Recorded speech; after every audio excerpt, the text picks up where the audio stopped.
I think the biggest triggers and the biggest the inspiration inflection points are really to do with conviction and courage, because I think we collect ideas, we think of things to do, as I have, and I'm sure you have, over the year or over the months and all that. But then finally, what is it that makes you take the leap? As I'm going back today with a little more clarity on some things that I'm facing in our own work that we're doing and how we should be doing it, it's really more the leap of faith and that conviction and the courage, the moral courage, the moral clarity, which is so important in what we do.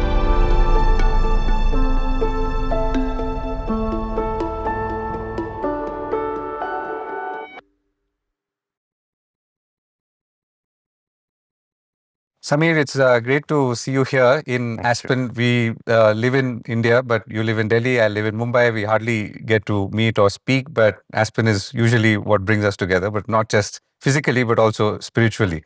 Let me start by asking you. You've done a bunch of things in life. Unlike me, I've been a journalist all through. I tried about 10 years ago or rather, I thought whether I could do something else. And I quickly realized that there's only one skill I was effectively born with, and I've done it for more than 25 years. And I also concluded that maybe this is the only thing I should do going forward and put my skills where maybe it'll serve some purpose. Effectively, I've been a journalist since the day I left college and I started my first job, and I continue to do that, though in different ways. I used to be a print journalist, I worked for television, and now I'm sort of an entrepreneur. But I still like to think I'm a journalist. But you've done a bunch of different things. So tell me about where you started, and let's spend a little time on that, and then we'll come to what you're doing today.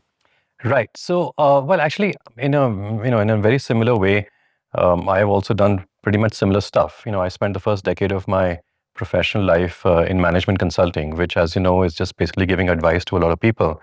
But even in my consulting career, I was actually far more interested in the implementation of the advice that I gave, and that's I was very lucky, because very few consultants actually like to roll up the shirt sleeves and do that dirty part. It's very easy to give advice and then walk away and sort of send the bill for a fat check, and that's where I like to sort of roll up my shirt sleeves, get my hands dirty, and get stuff done. And after a decade in consulting, I was like, that's what I want to do. I want to create things and I want to get things done. And then I started my company in 2003, which was, in the area of analytics and providing insight to customers all over the world using data. And it was pretty similar stuff as what I was doing in consulting, except that now was doing it in a different mode. And it was entirely focused on making stuff happen and doing things and making sure there was something concrete and not just giving advice. So did that for about 16, 17 years, started the company, usual, bootstrapped it, brought in private equity in 2011, and then in 2022 sold the company. So that, as an entrepreneur, you would also recognize has been a long arc and a very, very long journey with its usual ups and downs, and almost sort of collapsed at one point of time, and then were hit by global financial crisis, were hit by Brexit, and so on and so forth. But overall, it's been a good journey, and that's been my past life, if you may, management consulting, and then this company that I created. And you started a very different venture focused on gender, and you're funding it yourself mostly, if not entirely. This venture has actually been spawned out of my fellowship experience, if you may. I was actually going to ask that. I mean, where does Aspen come in? Yeah. Aspen usually comes in and shifts things around for us. Oh, it completely rewired my brain. I think I now forget, but I perhaps graduated from my Aspen class in 2013 or 2014. And I'm sure it was for you, as it was for me, a very transformational experience. And as it is the case for everybody, it leaves you thinking about, well, I'm doing whatever I'm doing, and I may be somewhat successful at what I'm doing, but is this what I want to continue doing for the rest of my life? Or is this something a little bit more meaningful, or sort of the entire success to significance arc? That was 2013 and 2014, and it really set me thinking about, well, is this what I wish to continue and just sort of create wealth and so on and so forth? And then it sort of, pulled at me for a few years before in 2018, I took the decision that I now need to move into a non-executive role in the company and have my co-founder take care of the company. And then I said, well, I need to get into something which has been at the back of my head for a few years. So you started your impact venture before you sold your company? Yes. I moved into a non-executive role a couple of years before the company was sold. And actually, I started some other venture as part of, as you know, we have to start a venture, a social venture. I did that project and I said, well, it's sort of reached a particular point, and then I moved on. But this was spawned out of saying, well, this is the next phase of my life. And that's where I am right now, having set up this organization that works in the area of prevention of early marriage and child marriage for adolescent girls from very underprivileged communities and from very marginalized sections of society. Well, that was set up as a little before COVID. And this was a grassroots organization. And you can imagine setting up an organization at the grassroots level in the villages of North India, and then COVID hits you. It's not, we were not one of those organizations that could do virtually anything online. And I'm going to ask you obviously about why you did this specific project, as in why this specific venture, and what is the problem that you saw. And I'm relating to some parts of what you're saying. So my last job was in Bloomberg Television in India. So it was a job. And then I felt that I want to do something else. So Aspen had already sort of planted all the seeds of action and social impact. And I was figuring out, as a financial journalist, what can I really do to bring about change? And my conclusion was that not much. Because even if I do harder stories, I take on bigger companies, I do investigative stuff, it's not really going to move the needle in terms of the problems that require to be solved. And this was about 2011-12. And I started talking to people, and everyone said that, listen, there is a lot of media. It's not, the media itself is not the problem. It's about whether you're addressing the fundamental issues that matter. And they said it's also about how you address it. We said, okay, let's do a journalism initiative, which is firstly non-profit. And why is it non-profit? Because advertising tends to usually distort what you're doing. So it's very idealistic. Then we said, okay, what are we going to focus on? We said, okay, let's focus on the most foundational issues that matter in India. So which are education, health, environment, and gender. And many of these issues are intersectional. As I'm sure you will also say that, when gender intersects with health, and when there's a health problem, it's connected to gender, gender is connected to education. And if you fix two of these, the third one also sort of gets addressed. Then our thing was, okay, how are we going to build it up and so on? And then we said, okay, we're going to do great journalism, and, there is a big gap in the market and all that. And we started putting out our stuff. And the first big lesson was that no one cared. No one really cared. So we said, and it was quite disappointing, because I said, okay, but listen, we're doing stuff, we're putting in effort, we're taking 2 weeks to 2 months to do one story, which is on ground, uses data as a distinguishing factor, because everything we do is about data and evidence, and people didn't really care. And that's when I realized that whatever you do, however idealistic you might be, there has to be a market fit. If you want to feel at the end of the day that you've done something. So let me pause here and let's talk about your gender work. Right. So, sort of going back, I took a very, if I may use the non-word, which is consultancy approach to this whole thing. And I was like, okay, I am not from the social sector. I'm really hardcore from the corporate sector, and I know nothing about this space at all.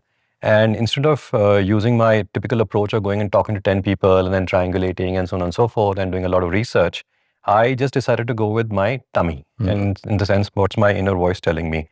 And then I said, well, really, the things which really, shake the core out of me is an intersectionality of poverty, and in poverty, extreme poverty, women, and within women, it is adolescent girls, because they're significantly more vulnerable than older women. And third is a certain section of society that is far more marginalized and more vulnerable in an Indian context, simply because of coming from a certain lower caste, or coming from a certain minority religion, or coming from a tribal area. And then I looked at all of this and I said, okay, this is what I want to work with, but I don't know what I wish to do. And then when I looked around and said, everybody's doing stuff in education, health, blah, blah, blah. There are all those various verticals, if you may, within the social sector. And there's enough funding, and there are enough organizations. And if you look at education or health, there are thousands of organizations doing some absolutely fantastic work in India. Then I honed in, and I'm going to spare you the long story, but... no, please don't. I mean, you should. Well, actually, this is again there are so many Aspen connections over here that I was in a discussion with Manoj, who is Manoj Kumar, who runs Nandi organization, a very large social organization in India. and immensely successful, as you know. And he works with Araku, the farmers, and then they Yes, make coffee, and correct. they've commercialized it. Yes, and everybody knows that part of Manoj, but there is another part of Manoj where he actually came from the corporate sector, donkey's years back. And Manoj was also my moderator in my fellowship program, in my seminars. And I was very inspired by Manoj. Of course, on the moderating table, he was a kind of scary, but I was very inspired by him. And he came to me and said, "You're looking at doing something. I have these maybe 250,000 girls that we work with and in a very different way, but they don't play. Girls in India simply do not play, period. That is the case across socioeconomic classes, regions, so on and so forth." And he said, "I wish my girls could play, but it's not something which I can do. Is this something that you would like to take on?" And then I worked with somebody in his organization for almost 3 or 4 months to see if that is something I could spawn and work with Nandi organization and use that platform to basically, sort of bring in sports. And that's when the idea came in that, I could use sports. And, I came across this entire thing about girls in India getting married well below the marriageable age. And it didn't work out with Manoj and the organization, but that was the genesis. That was the sort of the idea which came in some epiphanous moment that, yes, I can use sports and I can use education as two pillars to do something in this area, which is really a human rights issue in the country, and where very, very few social organizations are actually spending time, because it's a very long-term impact which doesn't come across in 5 or 6 years. And that's where I landed on this entire thing about early marriage and child marriage. It really tugs at my heart. If I were to show you photographs of girls who are like 11 or 12 or 14 or 16 years old getting married, and you see them and against their wishes, obviously. Oh, obviously, right? I mean, and they actually they have no agency, though they can't really say anything in the matter. And it's this problem exists only now in India and Africa, and even in India it exists only in the northern part of the country mostly. It really tugs at your heart. I mean, you could cry. If you see the those statistics, photographs. I mean, you were telling me earlier, are quite frightening. I mean, I didn't. I mean, maybe you should tell us. The stats and the data is frightening. It is in one state of northern India, which is the most populous state of the country, which is more than 200 million people. Yes, sort of bigger than most countries on the planet, and is also one of the poorest parts of the country. About 4 out of 5 girls are getting married under the age of 18, which is the legal age to get married, and 1 out of 10 girls is actually getting married pre-puberty. So you can well imagine what that means. And and these figures are recent? These figures are about maybe 3 years old or 4 years old. And again, this is an area that is so neglected that even studies don't take place in this area. And it has all got to do with the feudal systems in our country and patriarchy, which, as you know, is so deeply entrenched over the centuries that this is a very, very large social issue. And I said, well, let's do something which is really tough, where nobody's putting in the funding because it's very difficult to get the funding. And I had sold my company, or the sort of exit was on the horizon. And I walked away with a decent sum of money, and I said, well, I'll take my money and do this if others are not really interested in doing it. I think you've outlined what the objective is, to stop young women from getting married before 18. And that's a very clear benchmark, saying that, okay, till 18, if I can prevent them from getting married, then they have a chance in life to do something else, to become productive workers in the economy and so on. How do you go about this? Well, there are largely 3 pillars. And the first is sports. It's one of the most underestimated means, if you may, or a tool to actually get girls to develop some degree of confidence. So how do you actually engender confidence in that 12-year-old girl, that 8-year-old girl, that 14-year-old girl? It is by playing sports. And it's universally acknowledged and evidence-based that sports, no matter who plays it, whether it's an 8-year-old woman or it's a 8-year-old girl, sports gives you confidence. And sports does not necessarily mean that the individual has to become a champion. It is really just playing. It's playing like 5 days a week, 2 hours of volleyball, cricket, football, and so on and so forth. Our entire process is that of ungendering. So how can we get the community and the parents to start looking at the girls in the same way as they look at the boys? Now, that may take like a generation or 2 or maybe 20 years, but that is the goal. And it's a journey. And you go to schools and... No, we go to villages, and we sort of, it's an elaborate process. It sometimes takes about 9 months to 12 months to work with the community to convince them to let the girls play. Let's not forget that these girls are actually working and they're doing domestic chores in their house. So for the parents to let go of them, and this girl is then not available in the house to be actually helping her mother in the work that they do in the house means that it's a loss of labor. And so we have to convince them, and parents are very reluctant to let the girls play because they never really, so this is alien. Sports is one critical. Sports is one, and the other is education. And in certain areas, schools don't exist, and or the schools exist, but they're completely pathetic. So then we, collaborate with either private schools, or we are running like informal schools, if you may, to get these girls to basically study. Sports gives you confidence, studies gives you confidence, and the third area is just very recent, which is again is a collaboration with an Aspen Fellow from the 8th class in India, is providing legal services and access to justice, as you know, in our country, for those below a certain income threshold or socioeconomic point just doesn't exist because it's so tedious, it's so difficult, it's so expensive. So we have legal services that are sort of helping manage cases which are not just to do with child marriage or early marriage, but some other related issues as well. Because as you said, there's an intersectionality of a lot of these issues. Right? Yeah, and it reminded me of one of the earlier stories we did, which looked at why girls drop out of school. So the first studies were, I think, beginning to come out about a decade ago. And we did a story on this. It was based on ground reporting. And it basically showed that a lot of girls started leaving school because there were no toilets. Yes. So it was, whereas the macro studies were sort of looking at many other possible causes, societal pressure, parents are not allowing them to go to school and all that, which could have all been the case. But a key reason was there were no toilets and they were not able to use them, particularly as they sort of cross puberty, which also tells us that, some of the fixes for these problems are lateral. I mean, we are thinking, okay, we need more money, which maybe we do. But some of these fixes, like sports, to me is an amazing lateral fix to the problem of women or young girls, getting married early.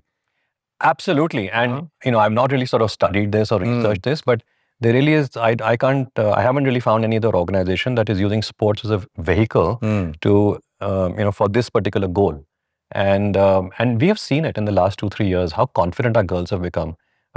Girls who have never stepped out of the village are now going for block level, which is like a bunch of villages, or at the state level, or at the national level, or even in one of our girls who is a taekwondo champion is going for international event, right?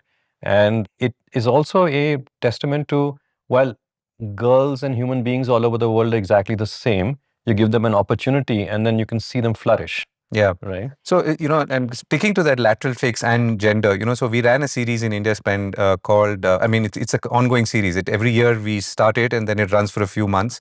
Very deep stories reported from around the country. So we started Women at Work, I think about 6 or 7 years ago, before COVID. And one of the things we found that, is the changing nature of aspirations. So what you're saying is true, but equally in many other parts of the country, there are, even in villages, there are aspirational parents. They want to give, and they are spending more on education on girls. Girls themselves are feeling more empowered. Social media, for all its evils, has also helped create awareness. But the thing is, this story, for example, in the state of Haryana, we wrote about this girl who had actually finished her engineering and she got a job in an auto component company. And I'm sure there are many cases like this, coming from obviously a disadvantaged or not very well-to-do family. And the parents held her back from taking up the job. Oh, really? So exactly. So the first reaction is why, right? I mean, how could they do that? I mean, she's gone and you've invested in her and she's invested in herself up till here.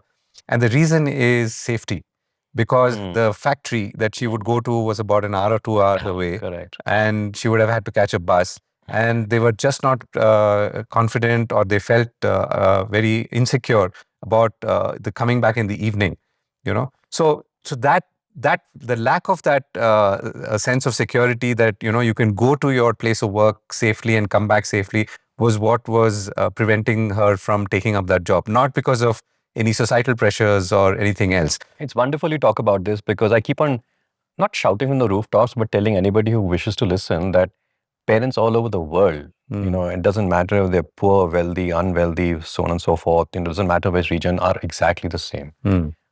Parents do wish for the best for their children. Really, really challenging terrible circumstances prevents them from doing what they wish to do. And that's exactly what we are seeing with some of these girls that are now going ahead in their sort of skills that they're picking up in sports. The parents are coming out and you can see the pride on their face. The parents where if he entered a village 2 years, 3 years back, was so reluctant for the girl to go out and play volleyball because it was a guy thing to do and girls don't play and so on and so forth, and a whole host of reasons, are today beaming when they hear about the fact that the girl is going to go play against another village, which is all of like 4 kilometers away, because the girl has never left the village, right? And they are so proud. They come to some of these, sort of sports events, or they just come when the girls are practicing, and you can see it on their face. They're so proud, and it just confirms my belief. Parents all over the world are exactly the same. So, when in many of these cases, and you said patriarchy is one reason, the fact that they are disadvantaged is another reason, because it's really money sometimes which makes them, do these early marriages and so on. Do you feel education can help? I mean, because I'm also thinking as a media person, I mean, our biggest challenge is how do we do all of this that we're doing to either influence policy, because we are sort of more policy, we're a small audience. If we can influence policy, we can influence a lot more. Do you feel it's education, or it's just economic reasons?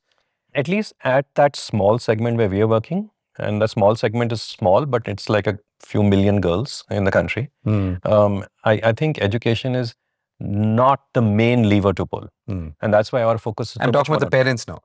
Oh, education of the parents. Yeah. Oh, absolutely it'll work. But, try changing the mindset of a 45 or a 40-year-old, who is illiterate and who is living below poverty line, right?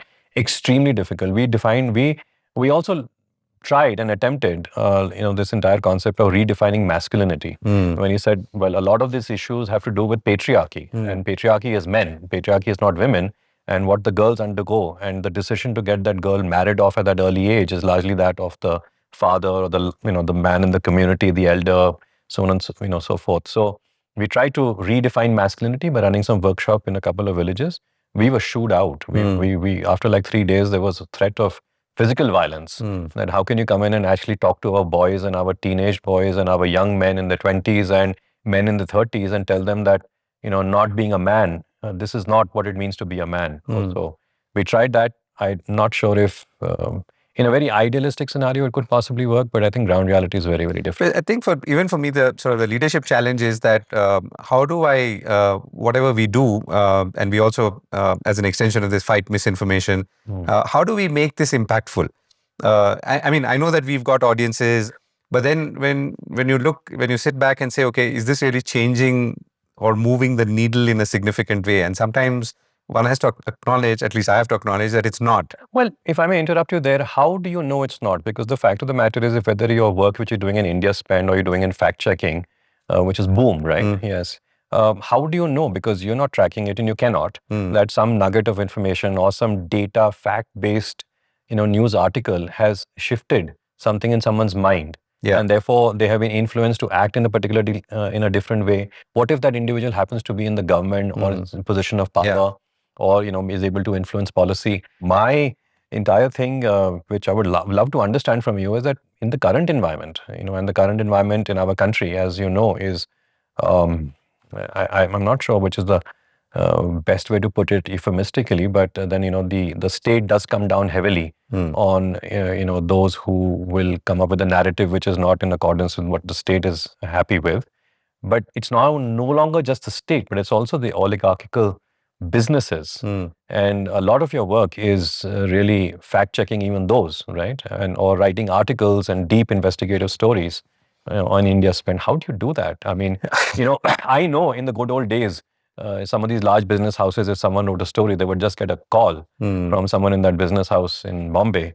And I'm sure nothing has changed. Yeah. So, it is a fact that you can run afoul of people. But what I've noticed is, interestingly, and I mean, I'm not saying this is the case all the time, is that when you focus on very sharp issues, so let's say we pick up something, we pick up an issue around, and I'll stick to gender because that's common to, I mean, you're pursuing it on ground. So let's say we do an article on what a policy issue around addressing menstrual challenges of teenage girls in the state of Odisha. Right. I mean, this is something that we did. Or even in UP, the Right. state that you work in. We've actually found that the response has been quite positive. Mm-hmm. And the reason is because one is the way we approach the subject. We say, okay, we are sort of data and evidence focused. We are solutions driven. We are not here to make you look stupid or make you look like you're not doing your job. I mean, we know you are. But we're trying to collect information, we're trying to collect views, and even including from the ground, because even if you're a public policy person or you're a policy maker, you're sitting in government, you don't always know what's going on ground. And that's why you rely on good journalism. I mean, good journalism finally tells you, you know, what's going on. A good cinema can tell you what's going on, how people are thinking and so on. So that's the role we try and fulfill. So could we be upsetting people? Yes. I mean, I think it does happen sometimes. But I somehow feel after all these years of doing it, and which is more than a decade, that I would say that we've helped people take good decisions at the policy level. And it's not like we started out by saying we want to focus on policy. It's almost like a inverted thing. We said, okay, first we said, okay, we want to convince the masses. We want to convince that father of a 12 or 13-year-old that, or the mother, that they should not be, I mean, they should ensure that their child does not get married early and, you know, goes through an entire education process. That was our target audience first. And then we realized soon, as I said, that those are not going to be the people who are going to read what we're doing or listen to what we're doing. So let's focus instead on the policy side, where we can, over time, with gentle interventions, by creating awareness and so on, that policy keeps changing so as to address these problems. So the policy change, for example, for the girls who are dropping out of school is to build toilets for them. Exactly. The policy change for girls who are, let's say, not sufficiently engaged is to have more sporting activities, to your point. Right. So, you know, if you're talking about these policy changes and if you can even influence them, right? Yeah. And as you're saying, you probably are, you know, then you really are moving the needle, you know, in a very specific area. And, but my question was a little different, which was like, which, you know, I think as a journalist with 30 years of experience, if not more, you may have skirted very beautifully. But the fact is that, well, you know, if you're writing about, let's say, the environment, and you're writing about a particular mining company, which is a global giant, and is doing something which is not very, you know, sort of helpful to the environment, and you write a particular story about that, do you face pressures? So we have written, okay. So and we've. Oh, it was just an example. No, but we have written on mining, on companies who are, let's say, maybe going ahead with mining projects against local opposition. Here's the thing. So there may be some pressure, there may be some pushback, but I have not yet felt a situation where someone has physically stopped me from doing it. As yet. Okay. As yet. Others may have. I don't know. Because I feel somehow it's also when you do something that's authentic, when you're able to back what you're doing with evidence through and through, it's difficult for those who are trying to put you down to do so. Right. I'm not saying it's not happening. I mean, but all I'm saying is from our own experience, having taken on these very issues in the past, we've not really faced that resistance. I mean, have we had pushback? Of course we've had. And people have responded to us in very strong terms, sometimes anger, sometimes, let's say emotional outbursts. Right. But that's part of the course. I mean, I've worked for large media organizations. I've written articles which may have angered someone. But I've usually found that even people who get upset and angry, if they feel that you've done it fairly, which is done your research, done your diligence, given them an opportunity to respond, and given them sufficient time and opportunity to respond, then things are definitely, you're definitely more respected than hated. Yeah, and you know, given your background, you know, you definitely are respected. I mean, I can tell you way back when you were with Bloomberg TV and CNBC and Business Standard and print, and I don't know the multiple places that you've been in. You know, I used to look forward to reading anything which came from you, right? You know, I think when you quit and moved to starting IndiaSpend and BOOM and things, it was like there was a brand, Govind, Ethiraj, that had now shifted into an entrepreneurial journey. It's very kind.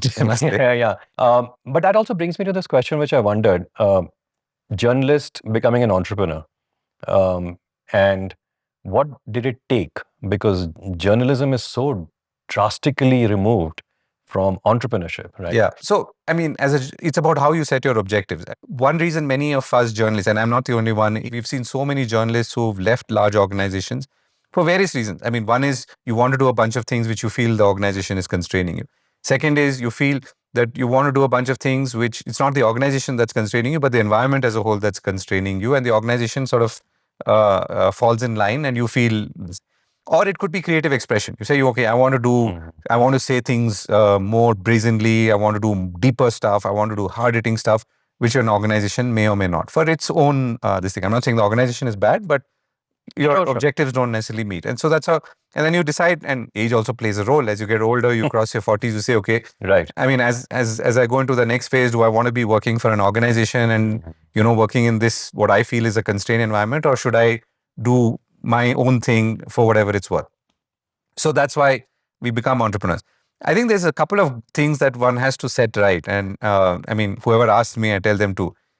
When you become an entrepreneur, you cannot, I mean, your goal as an entrepreneur cannot be the same as someone who goes and sets up an e-commerce company. Right.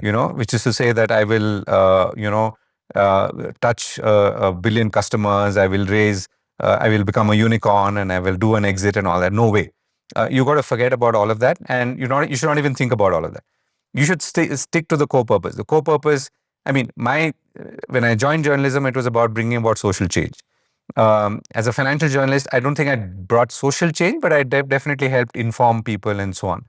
So, and even today, when I sort of literally or figuratively get up in the morning and say, okay, why am I doing what I'm doing? It's if I'm bringing about change or contributing to the process about bringing about change, then I'm still broadly on the right track. As an entrepreneur, am I effective and successful in doing that? I feel some days I am, and some days I feel maybe there are some gaps. And that's the sort of, I come back to that leadership dilemma or a leadership question, which even if I say, okay, at the end of it, yes, I am, but at least I'm thinking about it. And I feel it's important to keep thinking about whether I'm having the impact that I want to be, because it's not about just surviving. We have to. We're definitely not going to have big multi-million-dollar exits and so on. But as we look back, if you're having impact, then we're definitely yeah. So that's very interesting. That as I hear you, and I know that in the recent, I think last year and a half, you started out with business journalism once again. Yeah, right. Podcast I do. Yeah, yeah, it's a podcast you do, but it's a separate company, if you may, or a separate brand. The core, brand, right? Yeah, the core. Now, is that because your heart really lies in journalism, and want to get back to what is the core of you? So this is like me, the artist, in a manner of speaking. Yes. Right? I mean, it's like, I mean, when you look around, you look at big film directors, right? So at the end of the day, what do you want to? You want to be, fashioning it. You want to be in the kitchen like a chef, or do you become an executive chef, or do you become like a producer rather than the director? Similarly, for me, I want to be practicing it. And I also find, or I felt that for somewhat selfish reasons, that as I get older, if I don't keep my brain, really active, then I'm going to, fade out. So it's really that. I mean, it's not. I mean, it's a combination of things, but I felt that I want to be active as a journalist. Dealing with news, filtering news, trying to find something interesting, bringing in analysis. And in some ways, it's exactly what I was doing maybe 10 years ago, another 10 years before that, and 10 years before that. It's also sort of, even as it brings about regimen and schedule and everything into my life, which I was sort of actually missing. It also keeps me alive. It keeps me creatively involved. And that to me mattered. Which I thought 10 years ago that maybe I wouldn't. I mean, I'd be more like an editor. I'd, work with younger people, let them do their stuff and all that, which I do today. But this whole thing about doing a podcast and all of that, which of course, Jimmy Kimmel, the American stand-up comedian, said that every American male above 40 has a podcast now. So it's almost so, and we're seeing parts of that in India. But the interesting thing is, if I can digress a little bit, with things like podcasts and newsletters and so on, we are finding new audiences. Oh, is it? Yes. So, and it's happening in America, it's happening in India too. Because, I mean, while we are all upset and, let's say, concerned about how audiences are losing interest, how audiences are only are only watching some micro movies or TikTok feeds, and really stuff which is not adding value to your life, but only entertaining you. It's true. But at the same time, I think there are a lot of audiences, including younger ones, who are consuming serious content. who are reading newsletters. I don't know, maybe that's a little more older. Even the American election of Right. 2024, they say is a podcast election, right? So people are consuming content. Now you've got these three balls up in the air, Yeah. right? You've got your data, fact-based journalism, Yeah. and you've got the fact-checking boom. And then this is the third pillar, if you may, Yeah. which is really sort of going back to your DNA. Yeah. And you're coming back into your original avatar. Doesn't this present certain kind of challenges, like leadership challenges, especially for you? I mean, it yes and no. I mean, I guess yes, because am I spending enough time with the other ventures? But I think I was never writing long form stories, for example, was never my strength, as we do in IndiaSpend. Fact checking is a very clinical effort. I mean, I have a Right. great colleague, a bunch of great colleagues who run that administratively much better than I could. So I'm able to spend my time more effectively, let's say, trying to figure out what new things we should be doing. Even in fact checking, for instance, while we fact check, we put stuff out on social media. We work with organizations like Meta. The thing I've been thinking of, for example, is how do we address some of the more core issues to do with what's happening around us in the context of misinformation? And the core issue is really that we are grappling with a fundamental challenge of, or rather, where technology intersects with society, right? And that's really where things have changed in the last 15 to 20 years or so.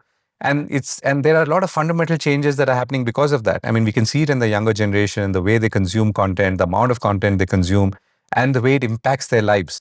So some of the bigger challenges that bothers me today now, for example, is how do we make the internet safer? Right. And both at the supply and the demand side. As a young person, for example, how can we train young people, or I don't know, teach young people to use the internet, because the internet is important, but use it in a way that it's adding to your life and to your progress or your progression, as opposed to really, sort of converting your brain into soup or whatever. Right. So tell me, sort of just moving away, you're from the first Aspen class in India, right? When the fellowship started. And I don't know, that was like what, 20 years back or? 2006, it's almost 20 years. Yeah, it's almost 20 years. Now, how has the Aspen influenced the journey, whatever we go through, the fellowship experience and thereafter, influenced your work and your challenges in the recent past? So I would say, Or has it? Yeah, it has. I mean, right from the setting up of IndiaSpend, the sharpening of the vision is where Aspen has played a role. So sometimes you set up something because you think about it somewhere, and then you realize it's not really making sense as a practical proposition. So I think that's where Aspen has helped me. I think Aspen and the fellowship has definitely made me focus on what I should be doing as a journalist beyond, let's say, financial journalism, which I was doing earlier. So in a way, what I do in IndiaSpend or fighting fact checking, because these are causes, it could make money, it may not make money. But the fact that we need to focus on a cause, and journalists like me need to have causes within the sphere of journalism or under the umbrella of journalism, is something that Aspen has directed me towards. There's no two ways about it. Okay. I don't know if it's for good or bad, but that's the way. Well, for me, it's been somewhat similar in the sense that I think it was because of my fellowship experience that I had the conviction and the courage to take this leap of faith into getting in completely into the unknown. I was coming in from a very, very corporate world into a world which I completely did not understand. And that conviction truly came from the fellowship. And, I can never forget Keith Berwick, who was our moderator, and I'm sure yours as well. Yes, maybe. Yes, he was, yeah. Yes, his words always were, the best is yet to come. And that conviction has really helped. And then, of course, so many fellows have been involved in my journey in this transition from past life to current life. I've had someone from my class, Shailja, who works with Dasra, this organization, and she has helped me because she has been working with adolescent girls for, I think, a couple of decades. And she has been so helpful in guiding me. There has been Aditya Natraj, who runs another social organization, and is, I think, in the 5th class. I've gone to him for some of my challenges in the sense that should I go in deep or, as is always the case, look at going like massive, like scale, or how should I scale up and so on and so forth. And it's been very interesting having those conversations and getting guidance from such people. I'm not sure if Reshma was your class or which class or the second class or whatever, but she's been helping so much as well. And my collaboration with Jaina, who's been running this entire legal services side. And my inspiration still remains Manoj. I joke with him whenever I meet him that my sort of vision is that one day I want to be another Manoj. So it's just the whole thing has come together. Yeah. And it's I look at it and I say, is it serendipity which is leading to this magic, or is there something else? No, but I think you've nailed it beautifully. So, and sort of brought it back right here where we are in Aspen today on this beautiful day. So, I mean, I've consulted with fellows, maybe some here, some elsewhere in the world. I mean, when I say here, I mean in India, some outside. But I think the biggest triggers and the biggest the inspiration inflection points are really to do with conviction and courage. Because I think we collect ideas, we think of things to do, as I have, and I'm sure you have, over the year or over the months and all that. But then finally, what is it that makes you take the leap?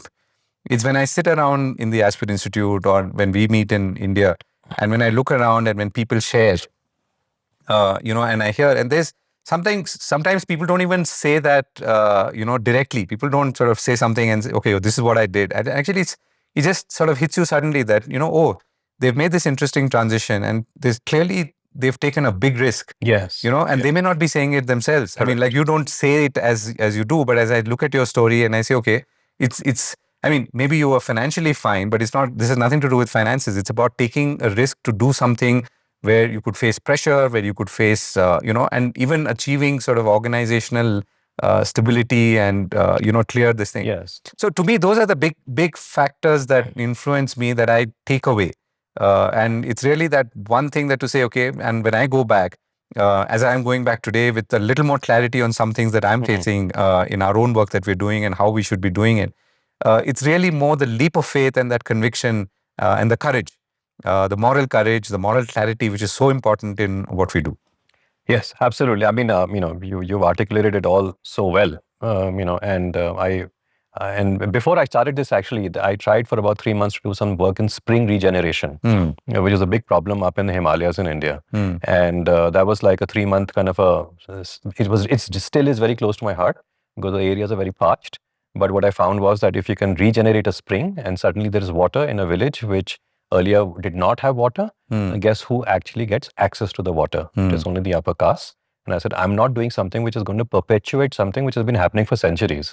And so many learnings which, come from just being immersed on a day-to-day basis and just showing up, which is so much of what Aspen is all about. It's just show up. It's messy, it's complicated, it's hard, it's difficult, it's full of despair. But you just show up every day, and before you know it, sooner or later, and there is an element of luck as well, there is something out there which you have managed to create. And my one question to you, who is your biggest supporter? I mean, not in terms of financial supporter, but who is your biggest backer? That one person who truly believes that what Govind is doing is just absolutely fabulous. I think the one person who's constantly supported me is my wife. And she's everything I've done, which I think has oftentimes been literally leaping off the cliff. She's been supporting me and saying that you should be doing it and you're doing the right thing. There are many friends. I've consulted with Aspen Fellows as well who supported me, but in a more clinical way. Whereas I think what she's given me is the strength and the feeling that there's a net somewhere which is emotional more than anything else, that which will catch you if things go wrong. And they have, as they do in...